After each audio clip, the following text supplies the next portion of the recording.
Hello dear learners, my name is Dr. Bhupesh Rawat. I am working with Department of School of Computing, Graphikera Hill University, Bhimtal. So today we continue our exploration of cyber security for emerging technologies by addressing these 6 critical objectives. Identifying new cyber risks in AI banking, tools and IoT payments.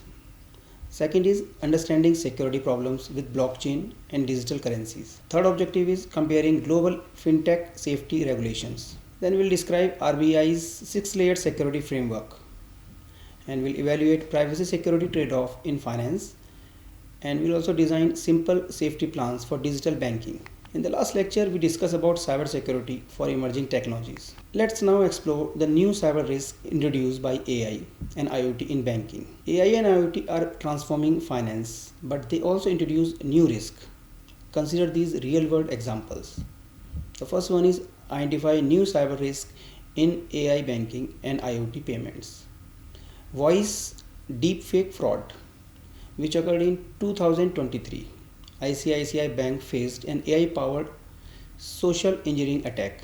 Scammers cloned a manager's voice using just a 3-second audio samples from a conference call. They authorized fraudulent transfer totaling 4.2 crore rupees. So what is key takeaway? Banks now use voice biometrics to detect synthetic speech. For users, always verify urgent request via official channels. The second is AI Loan Shark, a case study 2023. Incident: fake instant loan app and WhatsApp bots used to target low income groups, promising quick, no question asked loans. Key players: fraudster exploited AI to automate loans approval, but with hidden very high interest rates up to 400%. What was the impact? 200 crore lost by daily wage earners and vulnerable individuals. Who was the target group? Primarily low income daily wage earners who were unaware of the fraudulent practices. So what was the methodology being used? Scammers used AI to impersonate legit loan institutions via automated WhatsApp bots, offering quick loans without proper background check or creditworthiness analysis. And what was the consequences? Victims trapped in high interest debt, unable to pay back due to unforeseen charges. Erosion of trust in digital financial services among vulnerable communities. IoT risk: Bluetooth skimming. In Delhi, hackers placed a 500 rupee Bluetooth device inside an ATM card slot, stealing data from 2200 cards. Protection: use PCI DSS certified terminals, green stickers, and cover your hand while entering pins. While AI and IoT vulnerabilities are concerning, blockchain, often hailed as unhackable, has its own set of risks. Let's examine how cybercriminals exploit these weaknesses. While AI and IoT vulnerabilities pose serious threats, blockchain and digital currencies are not immune either. In fact, hackers have developed equally sophisticated attacks targeting these systems. This brings us to our next critical objective: understanding how cybercriminals exploit blockchain weaknesses and what that means for digital currency security. Understand blockchain and digital currency risk. Case 1. The copy-paste crypto heist. An investor copied a Binance wallet address to transfer 2.3 crore. Malware silently replaced the clipboard text with a hacker's address. Funds vanished instantly. So what is the lesson? Manually type first last 3 characters of wallet addresses. Use hardware wallets for large transactions. Case 2. 51% attack. In 2018, Bitcoin Gold lost $18 million when hackers controlled 51% of its network. They reversed transaction to double spent coins. Why it matters? Smaller blockchains are vulnerable. Prefer established currencies like Bitcoin. With these risks in mind, how are governments worldwide responding? Let's compare the regulatory approaches of the USA, China, and India. That brings us to the third objective: fintech safety rules. How countries fight scam. USA: wait for crime, then punish. Think of a police officer arriving after a robbery. What happened? A fake AI crypto bot stole millions. The SEC fined the company $2 million, but only after people lost money. Style: first let scam happens, then punish. Let's talk about China. Ban everything risky. Imagine a teacher banning all games because one kid cheated. What happened? After a 500 crore rupee scam, China banned all crypto. No Bitcoin, no trading. Style, no risk allowed, even if it kills innovation. India, smart safety nets. What happened? Fraudsters stole card details at ATMs. RBI did not ban cards. It replaced card number with secret codes, tokenization. Now stolen data is useless. Style, make tax safer without stopping progress. While global responses vary, India's RBI has pioneered a robust six-layer security framework. Let's see how it works in action through a real-life example. How RBI's six-layer security saved a Mumbai businessman. This is a true story.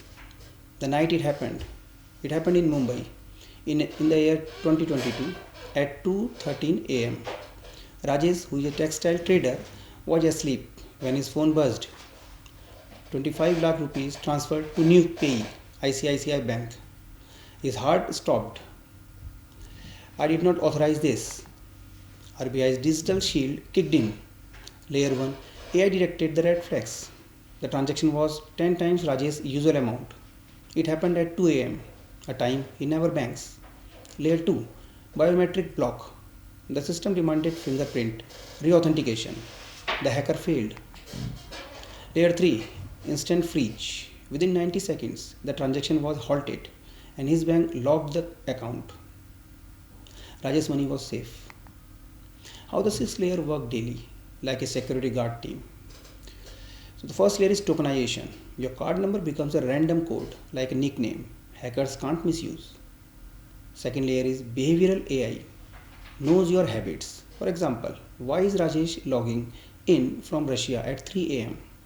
Layer 3, multi-factor checks. OTP plus fingerprints for big transfer. Layer 4, encryption. Data is scrambled, so even stolen info is useless. Layer 5, 24/7 monitoring.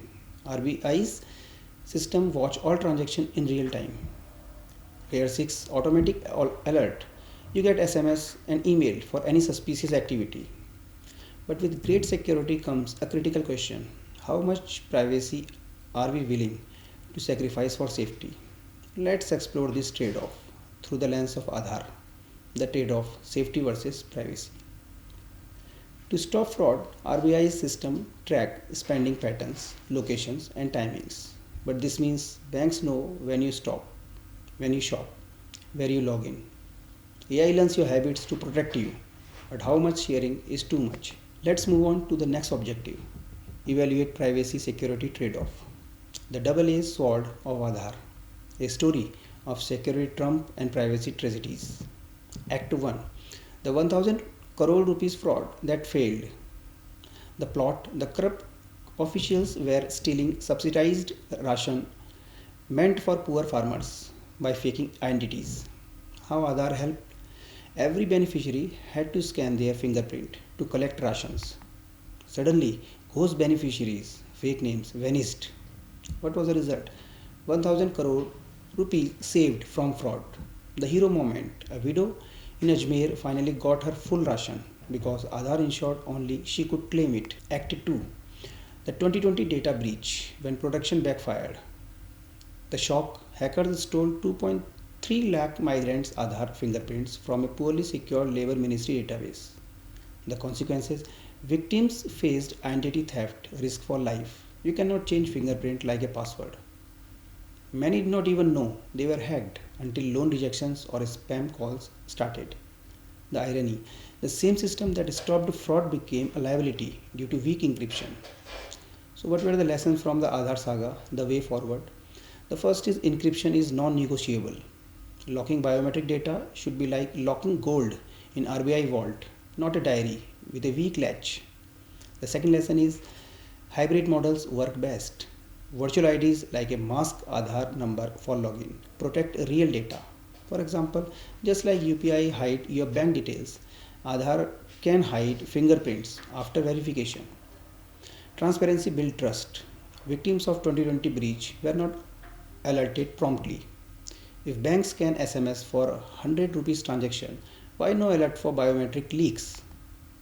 The big question: should India prioritize fraud prevention even if it means collecting fingerprints, or privacy even if some scams slip through? Option A: strict security. I will share my data if it stops criminals. Option B: privacy first. No central database should hold my fingerprints. The answer isn't easy, but the debate matters more than ever. Understanding these trade-offs is essential, but what can individuals do to protect themselves? Let's design actionable safety plan for everyday digital banking. The day Ramesh almost lost his life saving, a digital safety story. The phone call that almost ruined everything.